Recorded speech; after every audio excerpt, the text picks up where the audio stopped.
ठीक है। तो ये सबसे पहले इसमें जो टॉपिक है वो है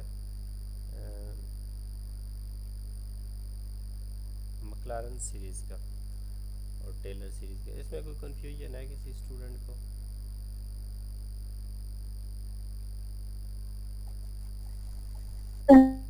मैक्लारन और टेलर सीरीज को भी एक्सप्लेन कर दें। अच्छा,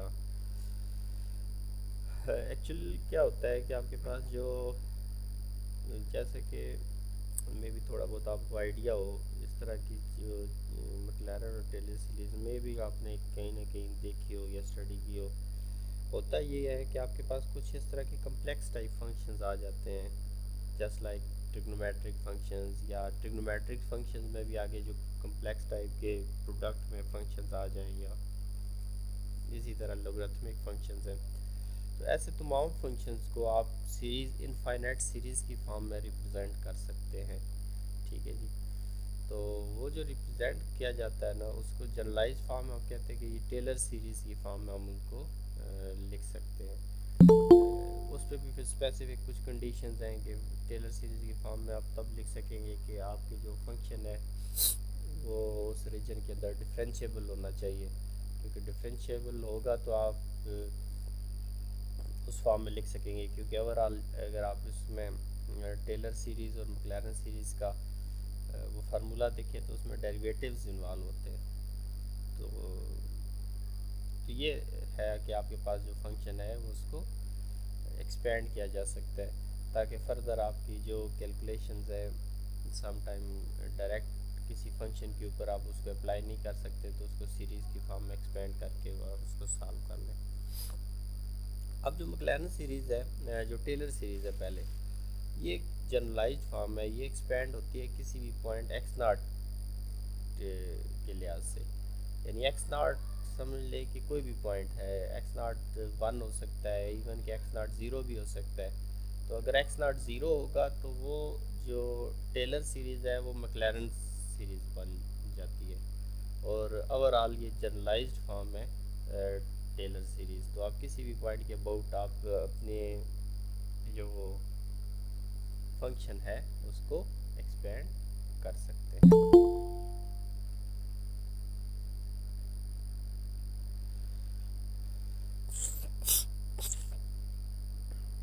सही। तो ये आपके पास है दो तरह की जो सीरीज़ हैं जो मेनली यूज़ होती हैं, टेलर सीरीज़ और मैक्लैरन सीरीज़।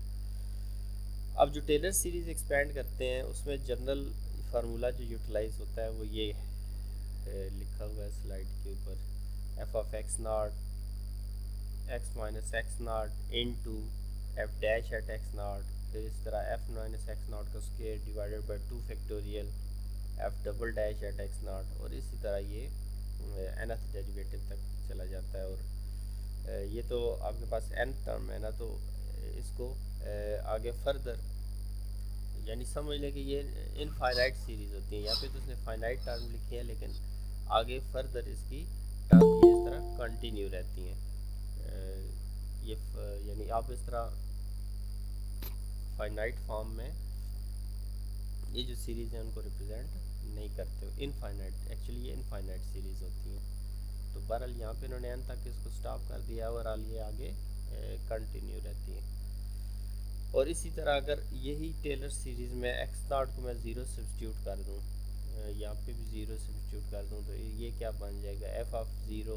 तो ये पहली टर्म बन जाएगी F dash at zero into X आ जाएगा, ये नॉट ज़ीरो हो जाएगा। एक मिनट, ये अब स्टूडेंट्स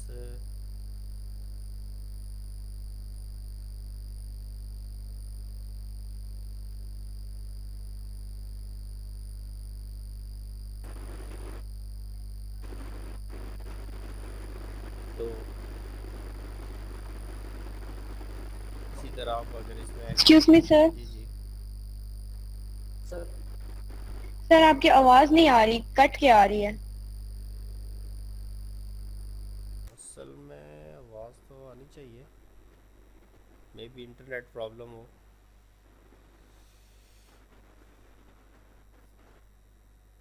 इसको वेट करें, इंटरनेट और सीरीज में क्या फर्क है? किसमें? सीरीज और पोलिनोमियल में। पोलिनोमियल और सीरीज़, समझ लें कि आपके पास जो सीरीज़ है वो भी एक्स की, यानी पोलिनोमियल्स की जो एक्चुअल डेफिनेशन है वो यही है कि आपके पास ऐसे ही आपके पास वो अलजेब्राइक एक्सप्रेशंस होते हैं जिसमें आपके पास जो पावर्स होती हैं वो एक्स की वो नेचुरल नंबर्स होती हैं, ठीक है। यानी जिस तरह आप कह सकते हैं कि polynomials is actually the sum of monomials. Monomials कहते हैं कि जैसे एक्स है तो एक मोनोमियल है, एक्स स्क्वायर जो है वो एक मोनोमियल है। इस तरह सारी टर्म्स का सम जो होता है वो पोलिनोमियल बनाता है। तो पावर सीरीज़ जो है, जो सीरीज़ आप की फॉर्म में लिखते हैं, तो एक्चुअली अगर उसमें आप देखें तो वो भी किसी एक्स की पावर्स में ही आप उसको एक्सक्यूज मी सर। जी जी। सर किसी की क्लास ज्वाइन नहीं हो रही, मतलब थोड़ी सी लड़कियों की। वो ज्वाइन इस वजह से नहीं हो रही ना, असल में वो ज्वाइन करते हैं मेरे ख्याल में उससे किसी और नंबर से ना, तो वो इधर परमिशन नहीं उनको मिल पा रही। वो उधर हम जिस तरह आप ये देखें ना, आपके पास सामने ये आ गया, तो अगर हम उधर लेक्चर में बिजी होते हैं ना, तो वो इस वजह से इधर से ज्वाइनिंग उनकी रह जाती है। तो अभी मैं कोशिश तो करता हूँ जो मैक्सिमम स्टूडेंट्स आए उनको एडमिट करूँ, लेकिन अब जो यूनिवर्सिटी ऑफ एजुकेशन के आईडी से आते हैं डायरेक्ट, तो वो तो उनको तो परमिशन की ज़रूरत नहीं होती, वो तो डायरेक्ट एंटर हो जाते हैं। तो जो दूसरे स्टूडेंट्स हैं उनको परमिशन दें तो वो एंटर होते हैं। तो जब हम लेक्चर की तरह हम शुरू हो जाए तो ये हाइड हो जाती है हमसे ना, तो इस वजह से। बहरहाल, तो अच्छा, वो पोलिनोमियल और सीरीज़ की बात कर रहे थे। तो अब जो पोलिनोमियल है वो कोई ऐसी टर्म, ऐसी एक्सप्रेशन होगा जिसमें कोई फाइनाइट टर्म्स होंगी, जैसे कि उसकी कोई डिग्री एन होगी, ठीक है जी। तो जो सीरीज़ होती है ये समझ लें कि ये इनफाइनाइट भी हो सकती है, इसमें ज़रूरी नहीं कि एन कोई फाइनाइट हो, फाइनाइट भी हो सकता है, इनफाइनाइट भी हो सकता है। तो एक लिमिटिंग केस के लिए आप कह सकते हैं कि जो सीरीज़ जो है वो फाइनाइट किसी नंबर को अगर रिप्रेजेंट कर रही है तो वो पोलिनोमियल को ही रिप्रेजेंट करेगी, लेकिन इनफाइनाइट फॉर्म में फिर वो जो फिर उसकी डिग्री नहीं आप कैलकुलेट कर सकते। तो पोलिनोमियल ऑफ डिग्री एन जो जिस तरह आप पढ़ते हैं, तो जिसमें हाईएस्ट पावर जो उसकी होती है वो एन होती है। तो इसमें सीरीज़ में क्योंकि इनफाइनाइट सीरीज़ है, तो इसमें आप उस तरह फिर उनकी पावर को स्पेसिफाई नहीं कर सकते कि इसकी मैक्सिमम पावर क्या होगी, ठीक है। फाइनाइट सीरीज़ जो होती हैं फाइनाइट, तो वो एक्चुअली आप देखें तो वो फिर पोलिनोमियल ही की शेप में ही होती हैं। जी हफीज़ुर रहमान, बात क्लियर है? जी सर, ठीक है। तो अच्छा, तो ये मैक्लैरन सीरीज़ और टेलर सीरीज़ है। तो अब इनको अगर आप किसी भी फंक्शन की मैक्लैरन और टेलर सीरीज़ आपने फाइंड आउट करनी है, तो इसका मतलब है कि आपने ये वाला फार्मूला ही यूटिलाइज़ करना है। ये आपके पास एक्सपेंड करके लिखा हुआ है, और ये समझ लें कि उन्होंने समीशन की फॉर्म में लिखा हुआ, इसी तरह ये समीशन की फॉर्म में लिखा हुआ, एक्सपेंड करके लिखा हुआ। तो आपने जैसे कि वो एक स्टूडेंट्स क्वेश्चन किया था, तो फिर किसी उन्होंने, यानी वो रिस्पॉन्स में आपने देखा होगा कि एक सीरीज़ एक्सपेंड करके स्टूडेंट ने लिखी थी। तो वो क्या था, उसका तरीकाकार यही था कि आप फंक्शन है उसकी जिस टर्म तक एक्सपेंड करना चाहते हैं, आप सपोज 3 टर्म तक करना चाहते हैं, 4 टर्म तक करना चाहते हैं, तो आप तो उनके डेरिवेटिव्स बना लें।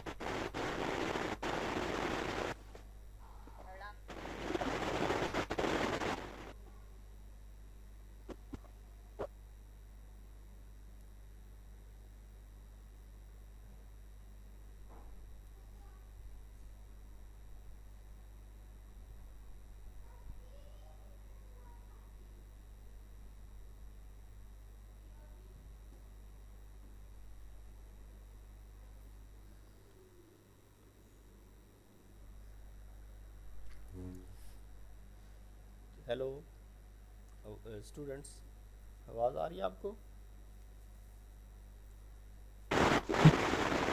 जी सर। यस सर, अब आ रही है। जी अच्छा, सर। और तो आप उनके फंक्शंस के जितने ऑर्डर तक आपको डेरिवेटिव चाहिए फाइंड आउट कर लें। अब आप डिपेंड करता है कि अगर आप मैक्लैरेन सीरीज़ फाइंड कर रहे हैं तो आपने क्या करना है कि एक्स की जगह ज़ीरो सब्स्टिट्यूट, यानी ज़ीरो के ऊपर वो सारे डेरिवेटिव फंक्शन की वैल्यू फाइंड करके आपने इस सीरीज़ के अंदर सब्स्टिट्यूट कर देनी है, तो वो एक्चुअली मैक्लैरेन सीरीज़ बन जाएगी गिवन फंक्शन की। और अगर आपके पास कहा जाए कि इसको जी अबाउट 1 एक्सपेंड करें या about x is equal to 2 expand करें, तो फिर आपने क्या करना है कि जिस पॉइंट के अबाउट एक्सपेंड करना है वो पॉइंट आपने सब्स्टिट्यूट करना है। तो इस तरह आप जो है ना अपनी मैक्लैरेन और टेलर सीरीज़ को क्या कर सकते हैं, फाइंड आउट कर सकते हैं किसी भी फंक्शन की। ये आगे फर्दर उसकी उस तरह फार्मूलाज हैं,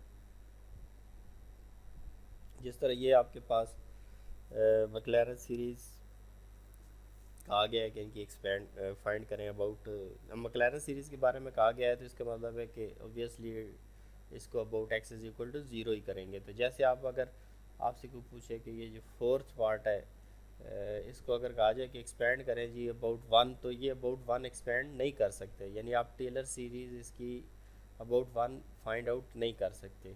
वजह क्या है कि 1 के ऊपर ये फंक्शन डिफाइन नहीं है, और फर्दर अगर इसका डेरिवेटिव लें फर्स्ट सेकंड थर्ड, तो वो सारे डेरिवेटिव्स भी 1 के ऊपर डिफाइन नहीं है। तो जबकि आप at x is equal to 0 पे इसकी सीरीज़ फाइंड कर सकते हैं, यानी मैक्लैरेन सीरीज़ फाइंड की जा सकती है। तो इस तरह कुछ फंक्शंस के ऊपर रिस्ट्रिक्शंस बाद दफ़ा आ जाती हैं। तो ये फर्दर आगे ये डिफरेंट फंक्शंस की फिर आगे सीरीज़ फाइंड की हुई हैं। ठीक है जी, ये तो ये तरीक़ाकार है कि आप किस तरह किसी फंक्शन की जो सीरीज़ है वो फाइंड आउट कर सकते हैं, जितने टर्म तक आप चाहें फाइंड। वैसे तो मोस्टली 3 या 4 टर्म्स तक इस सीरीज़ को एक्सपेंड किया जाता है, क्योंकि ये तो सिंपल फंक्शंस हैं। बाद दफ़ा कॉम्प्लिकेटेड फंक्शंस आ जाएं तो उनके डेरिवेटिव्स फिर डिफ़िकल्ट होते जाते हैं। तो ये सिंपल सा एक सर ये जो इन्होंने सीरीज डिफाइन की है हम भी यही यूज करेंगे या इसके अलावा अगर कोई आ सकती है तो वो भी की जा सकती है? किस तरह मतलब? सर ये जो साइन एक्स की और काज एक्स की लास्ट में इसके अलावा भी आ सकती हैं या नहीं यही नहीं, कंफर्म है? यही है साइन एक्स की, तो काज एक्स की जिस तरह हर फंक्शन की एक फिक्स सीरीज़ ही होगी ना, यानी आप ये नहीं कह सकते कि फंक्शन की अगर आप Maclaurin series mean about x is equal to 0 expand कर रहे हैं तो वो डिफरेंट तरीके से एक्सपेंड होगा, वो एक ही तरीके से। हाँ, ये हो सकता है कि आप इसको किसी और पॉइंट के अबाउट एक्सपेंड करें तो वो डिफरेंट होगी। अबाउट 1 एक्सपेंड करें तो काज एक्स की सीरीज़ और होगी, अबाउट 2 काज एक्स की सीरीज़ और होगी। ठीक है, तो लेकर अबाउट 0 जब एक्सपेंड करेंगे तो जो सीरीज़ आएगी तो वो हमेशा वही होगी। और मोस्टली आप अगर फर्दर जो आगे इसको प्रोसीड करेंगे तो आप देखेंगे कि कई जगह पे आप ये सीरीज़ फिर यूटिलाइज़ भी करते हैं। फिर आप हर जगह पे ये दोबारा कैलकुलेट नहीं करते, जैसे कि साइन एक्स और काज एक्स की मैक्लैरेन सीरीज़ अक्सर यूज़ होती है आपको फर्दर अगर आगे जो स्टडी आप स्टडीज़ में इवन के लोगरिथमिक फंक्शंस जो हैं उनकी सीरीज़ यूटिलाइज़ होती है, तो वो फिर आपको याद हो जाती है चीज़, है ना, तो वो आप फिर उसको यूटिलाइज़ कर लेते हैं डायरेक्ट। सर इसमें हमने के की वैल्यू असाइन क्यों नहीं की थी? किसमें जी, कौन सी जगह पे बात कर रहे हैं? जब हमने लिखा -1 की पावर के और x की पावर 2 के की हमने वैल्यू असाइन क्यों नहीं की? के की वैल्यू ये सबमिशन के ऊपर है ना आपके पास, यानी के इसमें है। ठीक है सर, ठीक है। के ऊपर सबमिशन होने लगा के ना, तो एक्चुअल वो ये सीरीज तो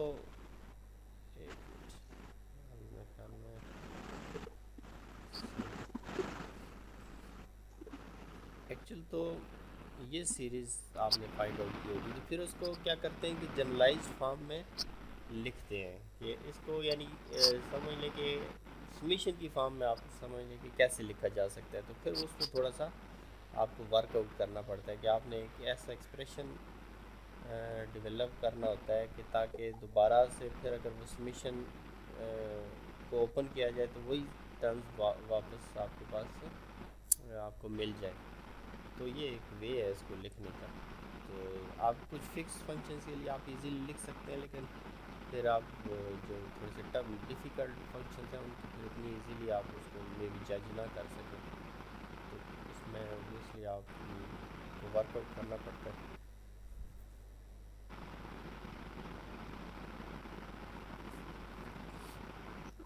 अच्छा जी, तो नेक्स्ट आते हैं जी, आगे आपके पास है ये एक और एग्जांपल है, एक्सपेंड किया हुआ है 1/x को about x is equal to 1। तो अगर आपसे पूछा जाए कि जी 1/x को about x is equal to 0 expand करें, तो आप उसको एक्सपेंड नहीं कर सकेंगे, ठीक है जी, क्योंकि 0 पे फंक्शन डिफाइन नहीं है और इसके डेरिवेटिव भी एग्जिस्ट नहीं करते। अच्छा, ये है आपके पास पावर सीरीज़। तो अब पावर सीरीज़ क्या है, ये समझ लें कि अब ये जो आपने ऊपर मैक्लैरन सीरीज़ पढ़ी है ना, ये भी अब एक्चुअली आप इनको देखा जाए तो ये भी पावर सीरीज़ ही है, यानी इनमें जो सीरीज़ जो बन रही थी वो जिस तरह ये एक सीरीज़ है तो ये पावर सीरीज़ ही है। एक्स की पावर में आपने क्या किया है उसको रिप्रेजेंट किया हुआ है। तो पावर सीरीज़ की जो जनरल फॉर्म है वो भी यही होती है कि कोई यहाँ पे कोई इसका कोफिशिएंट होगा, ये कोई बेस फंक्शन होगा। अब ये बेस फंक्शन जो है ये सिंपल इन्होंने एक्स लिया हुआ है, तो इसका मतलब है ये अबाउट ज़ीरो पावर सीरीज़ बनी हुई है। लेकिन इसको अगर मज़ीद जनरलाइज्ड फॉर्म में लिखना चाहें तो इसको x माइनस एक्स नाट लिख सकते हैं, x minus X naught raise to power के। तो अब क्या होगा कि इसमें x नाट जो होगा वो कोई भी फिक्स नंबर हो सकता है, इवन कांस्टेंट नंबर हो सकता है, 1 हो सकता है, 2 हो सकता है।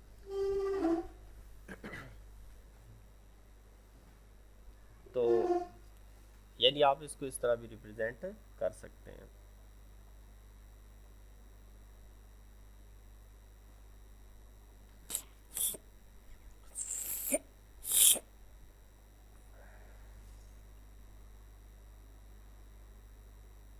अच्छा, तो ये पावर सीरीज़ आपकी इसकी फॉर्म लिखी हुई है। ये जो इधर फॉर्म लिखी हुई है वो जनरल समझो कि about x is equal x not zero about zero के लिए पावर सीरीज़ लिखी हुई है। तो इसको जनरलाइज फॉर्म में लिखना चाहे तो वो एक्स माइनस एक्स नॉट की फॉर्म में भी लिख सकते हैं, और इसको एक्सपेंड करें तो ये इसकी फॉर्म बनती है।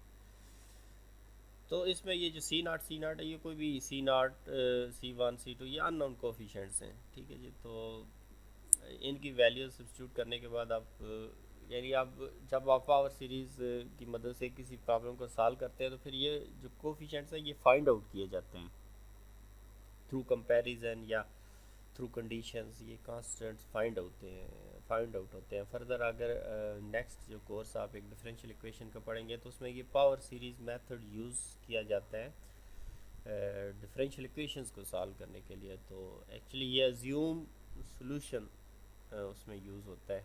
तो फर्दर आप इसमें जो अननोन कोफिशिएंट्स हैं C1 C2 ये सारे आप फाइंड आउट करते हैं।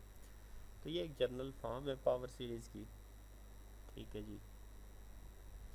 ये उसकी एग्जांपल अगर ये देखा जाए तो ये एक्चुअली क्या थी, ये पावर सीरीज़ ये मैक्लैरन सीरीज़ ही थी। यानी ये जो E raise to power X है ये क्या है, ये मैक्लैरन सीरीज़ है E raise to power X की। तो actually what is this, it is also a power series. तो जो मैक्लैरन सीरीज़ है, ये जो टेलर सीरीज़ है वो भी क्या है, पावर सीरीज़ है। अब आते हैं नेक्स्ट जी कि radius and interval of convergence. अब पावर सीरीज़ जो है ये दोबारा आप फिर उसी सिचुएशन पे चले गए हैं सीरीज़ की कन्वर्जेंस डाइवर्जेंस पे, कि कब एक सीरीज़ कन्वर्ज करेगी, कब एक सीरीज़ डाइवर्ज करेगी। तो पावर सीरीज़ की जो है ना, इसका आप क्या कर सकते हैं कि इसका ये जो बेस फंक्शन है ये एक्चुअली अगर आप सिंपल बात करते हैं तो ये जो x है, इस x के ऊपर कोई कंडीशन आप ऐसी इम्पोज कर सकते हैं कि ये सीरीज़ कन्वर्ज करे या डाइवर्ज करे।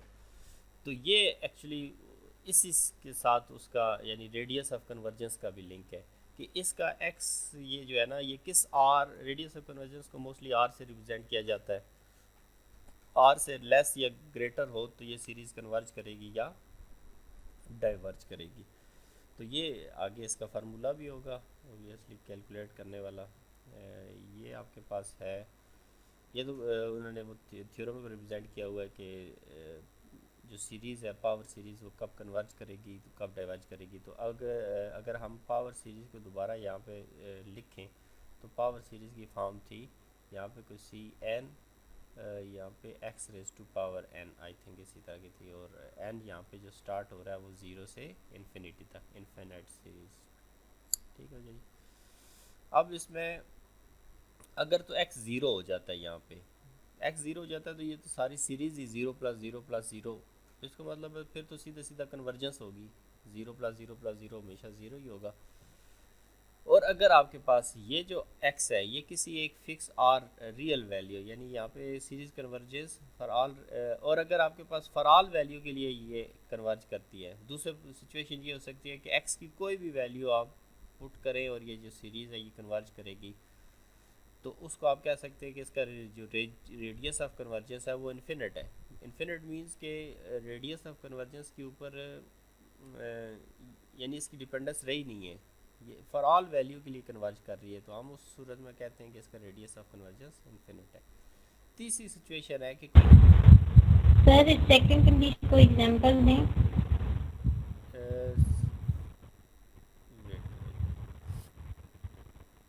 अगर आपके पास कहें कि फॉर ऑल वैल्यू के लिए ये कन्वर्ज करे, तो सपोज़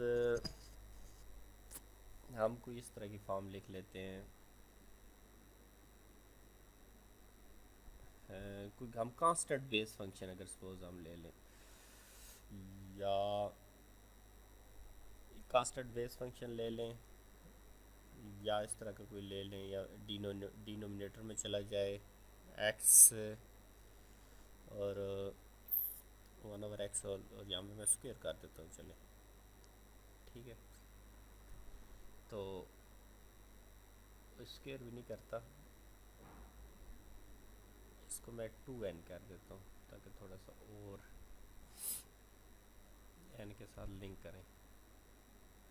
अब इसको ज़रा चेक करते हैं कि अगर इसमें n जो है वो वेरी करे 0 से लेके इन्फिनिटी तक, तो मुझे ज़रा बताएं कि ये जो सीरीज़ है ये कन्वर्जेंट सीरीज़ है या डाइवर्जेंट सीरीज़ है।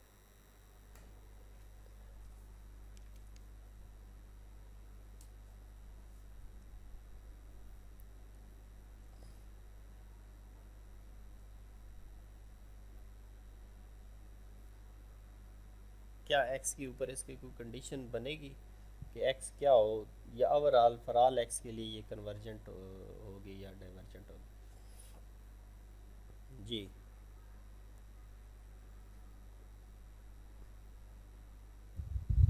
अगर तो x जीरो हो तो फिर तो कन्वर्जेंस होती है। नहीं, x ज़ीरो यहाँ पे नहीं हो सकेगा ना, x ज़ीरो के अलावा x ज़ीरो इसलिए नहीं हो सकेगा कि ये x के ऊपर तो अनडिफाइन हो जाएगा ना। x के अलावा अगर हम बात करें तो x के अलावा तमाम वैल्यू के लिए कन्वर्ज होगी, तो हम इसको खैर कह सकते हैं कि ये ज़ीरो के ऊपर कन्वर्ज नहीं है, ठीक है। लेकिन x के अलावा अगर हम यहाँ पे 1 रखें तो 1 के ऊपर भी आई थिंक ये कन्वर्ज नहीं करेगी, क्योंकि 2 के पावर सर पीस बन जाता, क्या कह रहे हैं, पी सीरीज वाला केस नहीं बन जाता सर? पी सीरीज़ वाला केस बनता है, लेकिन पी सीरीज़ क्या कहती है कि 1 वो होती है n की पावर p, है ना।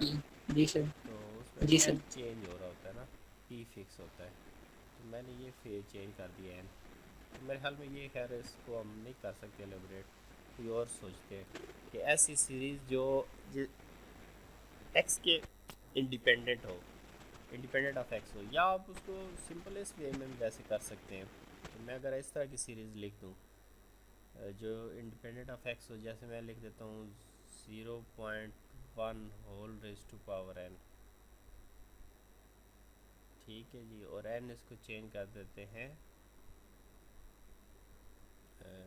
n को चेंज कर देते हैं 0 से इन्फिनिटी तक। तो अब इसको देखें, इसमें बेस फंक्शन जो है ये फिक्स हो गया, यानी इसमें x के लिहाज से इसका लिंक नहीं रहा, तो इसका मतलब ये हुआ कि ये तो सीरीज सीधा सीधा कन्वर्जेंट होगी। दूसरे लफ्ज़ों में अगर x हम इधर 1 रखें x 2 रखें, तो x तो क्योंकि है नहीं, इंडिपेंडेंट ऑफ x है, उस लिहाज से भी आप कह सकते हैं कि it is convergent for all value of x. तो हैंस इसका जो इंटरवल ऑफ कन्वर्जेंस होगा वो नहीं डिफाइन होगा, यानी इन्फिनिट होगा। मीन्स कि ये तो सीरीज़ जो है ये हर एक्स, कोई भी एक्स की वैल्यू आप स्पेसिफाई करते हैं तो वो तो कन्वर्ज कर रही है। तो एक तो ये तरीका हो सकता है, या दूसरा फिर आपके जहन में कोई ऐसी एग्जांपल है कि जिससे हम देख सकें कि एक्स से इंडिपेंडेंट हो, यानी एक्स की चेंज करने के साथ साथ आपके पास उसकी कन्वर्जेंस के ऊपर कोई इफ़ेक्ट ना पड़े। तो अदरवाइज़ जो अगर हम इस तरह की सीरीज़ लेते हैं ना, सिंपल सी बात अगर मैं करूँ, X raise to power N और N is varying from zero to infinity, तो ये एक सीधी सीधी सिंपल सी तो इसमें आप केसेस बन जाते हैं। ये for all value of x के लिए नहीं रहती, क्योंकि इसमें डिपेंड करता है कि ये जो बेस फंक्शन है, अगर तो बेस फंक्शन ये वन से लेस है, ये ऑलरेडी आपने हो सकता है इस तरह की चीज़ पहले सीरीज़ और सीक्वेंस में स्टडी की हो कि वन से लेस होगा तो ये जो सीरीज़ है ये कन्वर्जेंट होगी, और अगर ये वन से ग्रेटर होगा तो ये सीरीज़ डाइवर्जेंट होगी, और इक्वल टू इवन के इक्वल टू वन भी होगा तो तब भी ये सीरीज़ डाइवर्जेंट होगी। तो ये divergent greater than equal to one के लिए डाइवर्जेंट होगी और लेस देन वन के लिए कन्वर्जेंट होगी। तो इट्स मीन के इसका जो रेडियस ऑफ कन्वर्जेंस है वो फिर वन है। मीन्स के ये एक्स लेस देन वन है तो ये आपके पास क्या बन रही है, कन्वर्ज कर रही है, और ग्रेटर देन वन के लिए ये डाइवर्ज कर रही है। ठीक है। और इसका अगर इंटरवल ऑफ कन्वर्जेंस चेक करना चाहें तो ये एक्चुअली इसको रिप्रेजेंट किया जाता है कि इसकी absolute value less than one है। तो इंटरवल ऑफ कन्वर्जेंस इसका चेक करें तो वो less than one greater than minus one, तो इसका मतलब ये उसका इंटरवल ऑफ कन्वर्जेंस होगा। अगर आप उसकी एब्सोल्यूट वैल्यू को ओपन करके एक्स की वैल्यू फाइंड आउट करें ना, तो ये तो अब आप कोई ऐसी सिचुएशन डेवलप करना चाह रहे हैं कि आपके पास एक्स के ऊपर ये वाली सीरीज़ डिपेंड ही ना करे, कि एक्स की जो भी वैल्यू रखें तो ये सीरीज़ कन्वर्ज हो जाए, तो फिर उसमें एक सिचुएशन तो यही आ सकती है कि ये जो बेस है ये कोई कांस्टेंट हो जाए। तो जब बेस कांस्टेंट हो जाएगी तो देन आपके पास जो सीरीज़ बनेगी वो फिर ऑल वैल्यू ऑफ एक्स के लिए कन्वर्जेंट होगी, यानी इंडिपेंडेंट ऑफ एक्स होगा। तो एक सिचुएशन ये है। ठीक है, बात कुछ क्लियर हुई है? Yes sir.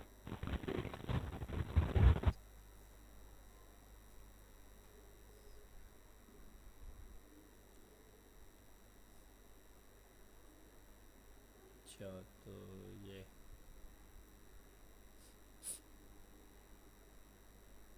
हाँ ये वही वे है आपके पास। एक्चुअली जो जनरलाइज फॉर्म है आप जब लिखते हैं तो आप ये कहते हैं कि x माइनस एक्स नाट की जो एब्सोल्यूट वैल्यू है ये that should be less than r। r is what is r is the radius of convergence. तो एक ऐसा नंबर अगर आप तलाश करने में कामयाब हो जाएं कि उसकी एब्सोल्यूट वैल्यू से लेस हो तो वो कन्वर्ज करे, तो फिर ये जो r होगा ये रेडियस ऑफ कन्वर्जेंस होगा। और इसको r को फाइंड कैसे करते हैं, ये भी फार्मूला आगे गिवन होगा, ऑब्वियसली गिवन होगा। इसका भी फार्मूला है कि रेडियस ऑफ कन्वर्जेंस फाइंड करने का find the interval of convergence and the radius of convergence of the following parallel series. जैसे ये पहली है तो ये तो ऑलरेडी आपने डिस्कस भी की है।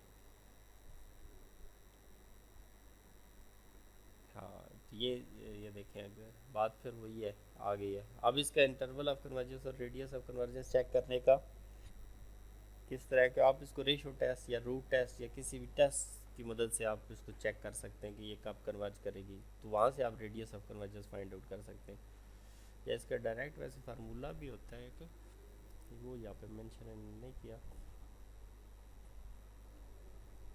जैसे कि ये दूसरा क्वेश्चन है, इसको ज़रा चेक करते हैं।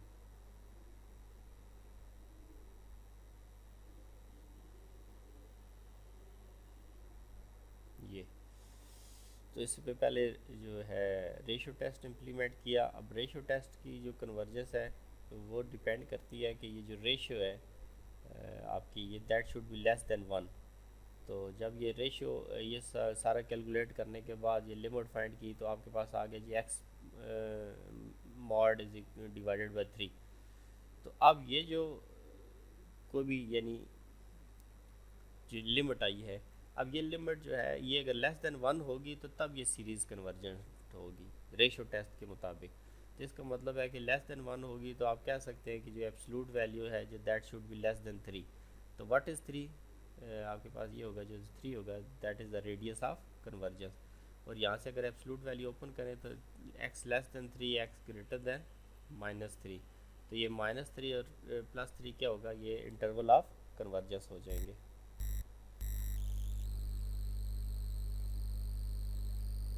ओके,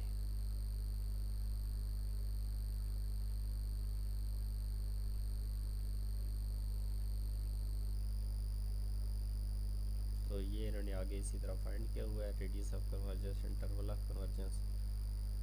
तो एग्जैक्टली एट 3 पे भी चेक करना चाहें कि वो यानी कि वो जो लिमिटिंग पॉइंट्स हैं, यानी आप ग्रेटर देन 3 और लेस देन 3 तो आ गया, तो एग्जैक्टली एट 3 पे भी चेक करना चाहें तो आप क्या कर सकते हैं कि वो जो 3 है वो उसके अंदर सब्स्टिट्यूट करके देख लें कि आपके पास जो सीरीज़ है वो क्या बन रही है। जैसे कि इन्होंने जब कहा कि जो आपके पास इंटरवल ऑफ कन्वर्जेंस है वो -3 और +3 के यानी दरमियान होगा, ठीक है। अब एट -3 और +3 पे क्या होगा, तो पहले -3 पे आपने वो सीरीज़ क्या करनी है, उसमें सीरीज़ में एक्स की वैल्यू सब्स्टिट्यूट करनी है। सब्स्टिट्यूट करने के बाद सॉल्व करना है। तो देखें कि ये आपके पास जो सीरीज़ बन रही है ये हार्मोनिक सीरीज़ बन रही है। तो हार्मोनिक सीरीज़ आपको पता है हमेशा डाइवर्जेंट होती है। तो इसका मतलब ये हुआ कि at x is equal to -3 जो पावर सीरीज़ है वो कन्वर्ज नहीं कर रही, तो -3 इंटरवल के अंदर इंक्लूड नहीं होगा। और इसी तरह अगेन +3 पे चेक करें तो +3 पे आपके पास ये बन रही है जी कंडीशनली कन्वर्जेंट अल्टरनेटिंग सीरीज़ है which is the conditionally convergent. तो इन्होंने इसको इंक्लूड कर दिया 3 को और -3। सर कंडीशनली कन्वर्जेंट से क्या मुराद है? एक्चुअली इसको एब्सोल्यूट वाली कन्वर्जेंस आपने पढ़ी है, एब्सोल्यूट कन्वर्जेंस अल्टरनेटिंग सीरीज़ की कन्वर्जेंस। यस सर, अच्छा, अब एब्सोल्यूट पढ़ी है, उसमें कंडीशनल बता दो। हाँ, उसमें आपके पास थोड़ा सा मुझे वैसे सवाल करना पड़ेगा कि आपके पास एक तो सीरीज़ होती है कि वो कन्वर्जेंट होती है, उसकी कंडीशन यानी समझ लें कि उसमें कुछ कंडीशंस हैं कि अगर वो कंडीशंस फुलफिल करें तो वो सीरीज़ हमेशा कन्वर्जेंट होती है। एक उसमें ऐसा पार्ट भी आता है कि और एक में डाइवर्जेंट होती है। ये कंडीशनली कन्वर्जेंट समझ लें कि बल्कि इसको मैं थोड़ा सा एक दफ़ा रिकॉल करके आपको बताऊंगा कि इसकी क्या कंडीशन है कि इस सीरीज़ को आप कहते हैं। इसको चेक करने का उसी तरह तरीका है कि इसको चेक किया जाता है। चेक करने के बाद फिर इसमें जो अल्टरनेटिंग सीरीज़ है ना, actually conditional convergent alternating series के अंदर ही आता है। अगर सीरीज़ अल्टरनेटिंग नहीं है तो फिर तो दो ही ऑप्शन होंगी, या सीरीज़ कन्वर्जेंट होगी या डाइवर्जेंट होगी।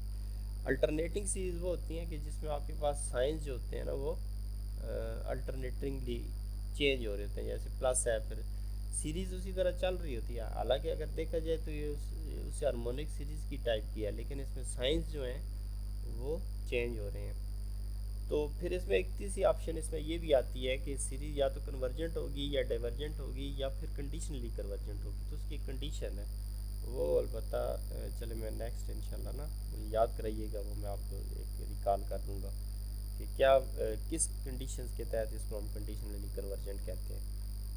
ठीक है, ओके सर।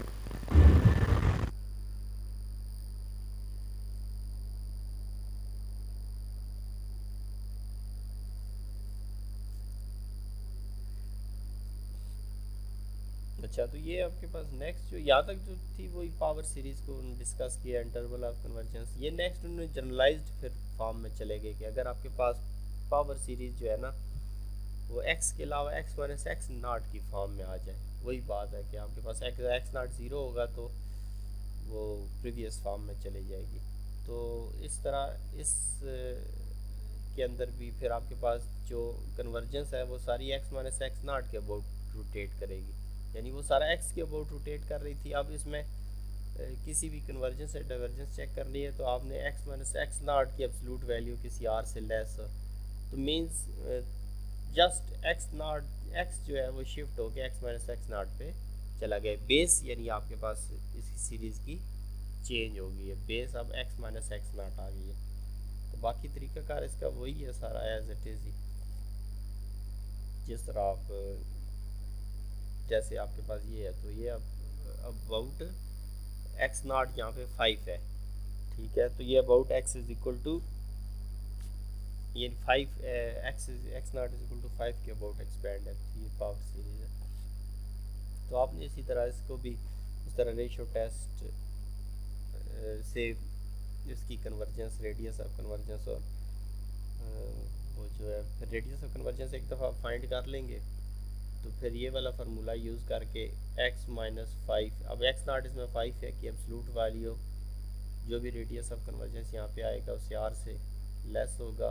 इसको इंटरवल ऑफ कन्वर्जेंस फाइंड करने के लिए इसको आप ओपन कर देंगे, x minus 5 less than r और ग्रेटर देन माइनस r। तो यहाँ पे इंटरवल ऑफ कन्वर्जेंस अगर s फाइंड करना है तो x is less than r plus 5 और greater than minus r plus 5। तो ओवरऑल ये इसका इंटरवल ऑफ कन्वर्जेंस बन जाता है।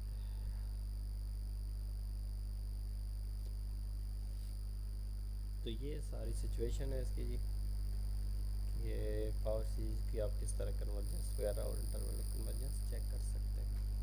ठीक है ये students,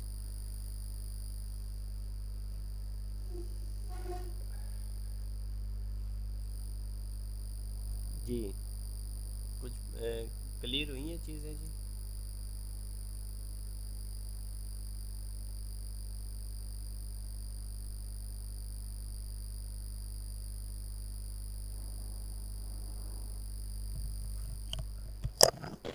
yes sir. Yes sir.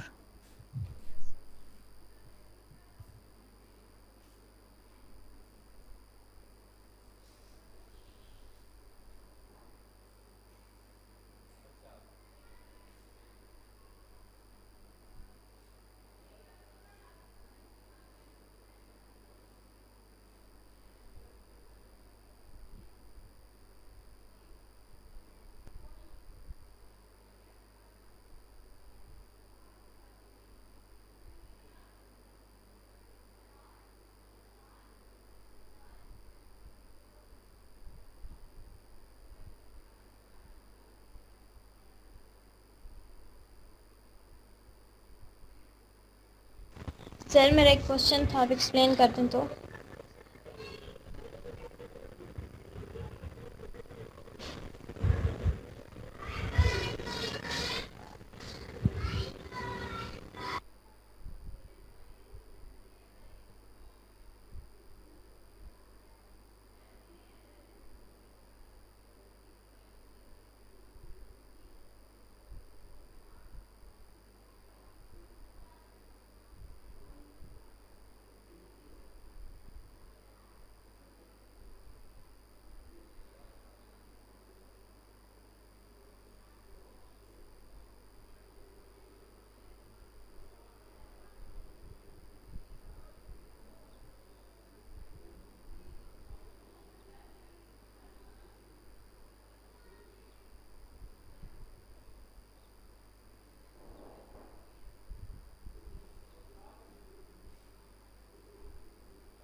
जी स्टूडेंट्स, सिचुएशन क्लियर है? जी सर ठीक है। ओके, तो ठीक है फिर आप स्टडी करें। क्वेश्चन कमरान था। अंकल भी आए हुए हैं?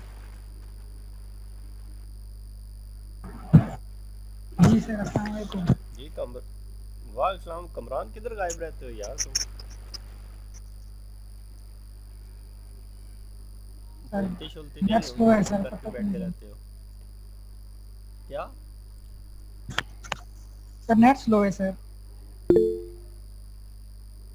हाँ हाँ हाँ, सही सही सही, चलें कुछ चीज़ें क्लियर हो रही हैं? जी सर।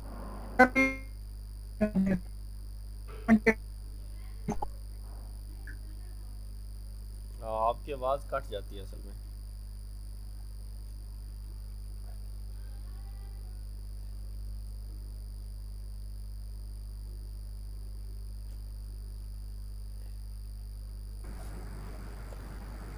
सर पेपर्स कब तक होंगे हमारे?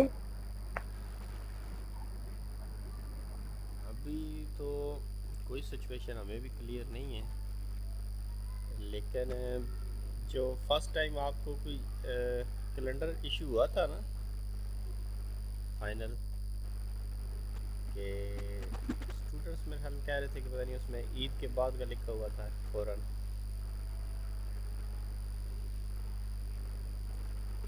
तो उम्मीद है कि जल्दी कोई ना कोई आइडिया हो जाएगा कब तक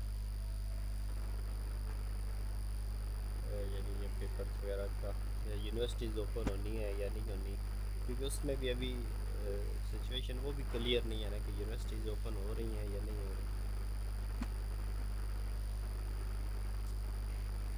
तो ओवरऑल देखते हैं क्या सिचुएशन है। ओवरऑल ये है कि स्टडी वगैरह जारी रखें, इंशाल्लाह अल्लाह बेहतर करेगा।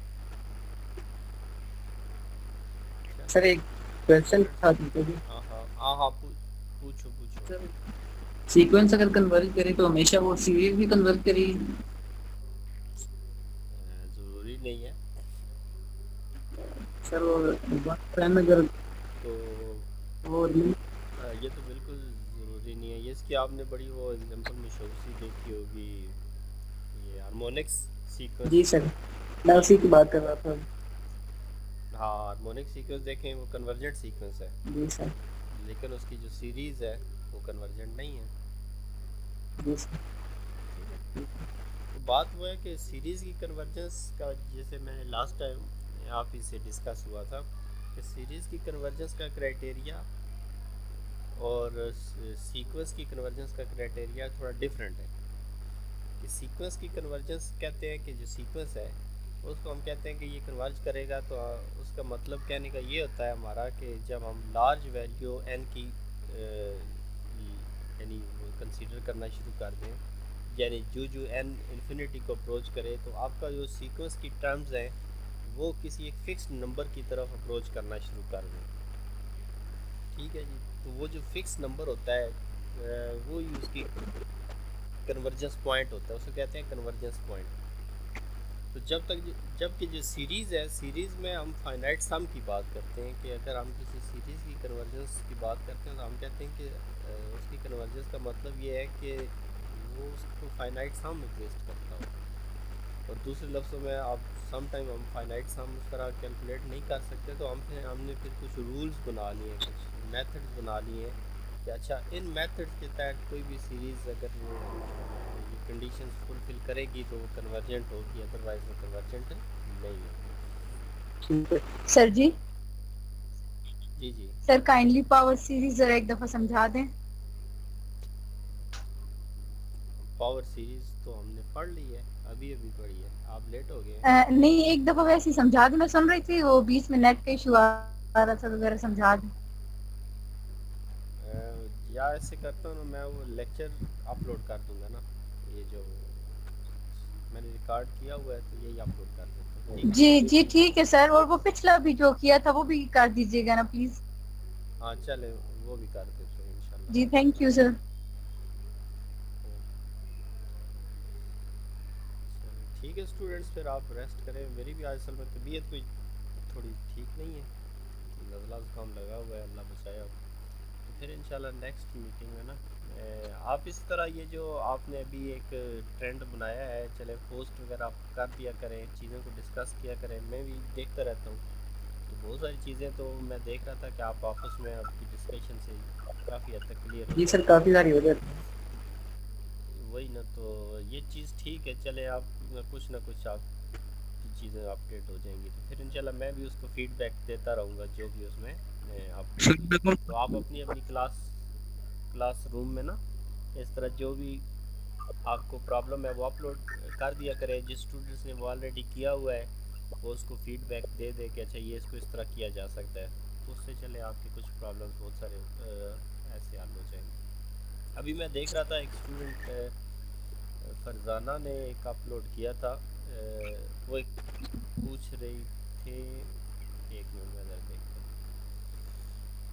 उन्होंने एक रिलेशन लिखा था इनइक्वालिटी वाला, अगर फरजाना इधर है तो यस सर। वो आपने एक रिलेशन लिखा था 3 raise to power n plus 5 n square less than 3 raise to power n। तो यस। ये जो रिलेशन है ना, ये मुझे नहीं लगता ये ठीक लिखा हुआ है, क्योंकि इसके रेसिप्रोकल तो इसके लेस हो सकता है, देखें ना आप, क्योंकि ये जो लेफ्ट साइड पे रिलेशन लिखा हुआ है ये तो ग्रेटर देन बन रहा है। अगर आप n की वेरिएशन यहाँ पे शुरू करें ना, सपोज n 1 पुट करें 2 पुट करें, तो ये जो लेफ्ट साइड पे रिलेशन है ये ग्रेटर है। जी सर, ये लेक्चर से मैंने स्क्रीनशॉट लिया, वहाँ पर मुझे समझ नहीं आ रही थी कि किस तरह ये सिलेक्ट हो सकता है। हाँ अलबत्ता इसमें अगर इसका रेसिप्रोकल ले लेना, मैं यहाँ पे एक मिनट अगर आपको स्क्रीन एक मिनट शो करता हूँ ताकि बाकी स्टूडेंट्स भी देख लें।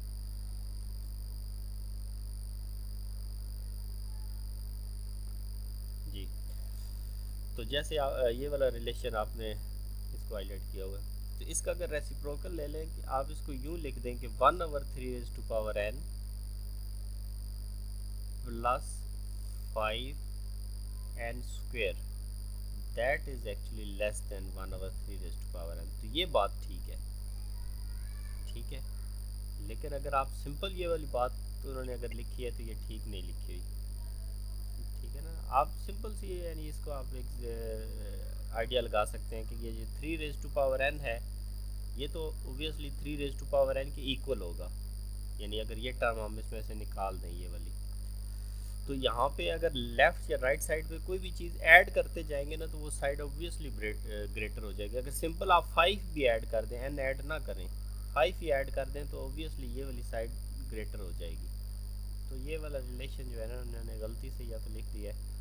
हाल बता इसके करस्पॉन्डिंग ये रेसिप्रोकल वाला रिलेशन एग्जिस्ट करता है कि अगर आप इसका रेसिप्रोकल लें तो फिर ये वाली कंडीशन नोट करती है, तो ये इस तरह है, ठीक है जी। सर वो आपको व्हाट्सएप में मैसेज किया था, फाइनली चेक कर लें। चलो मैं चेक कर लेता हूँ। वैसे कोशिश किया करें इस पे गूगल क्लास के ऊपर ही कर दें अगर कोई इस तरह की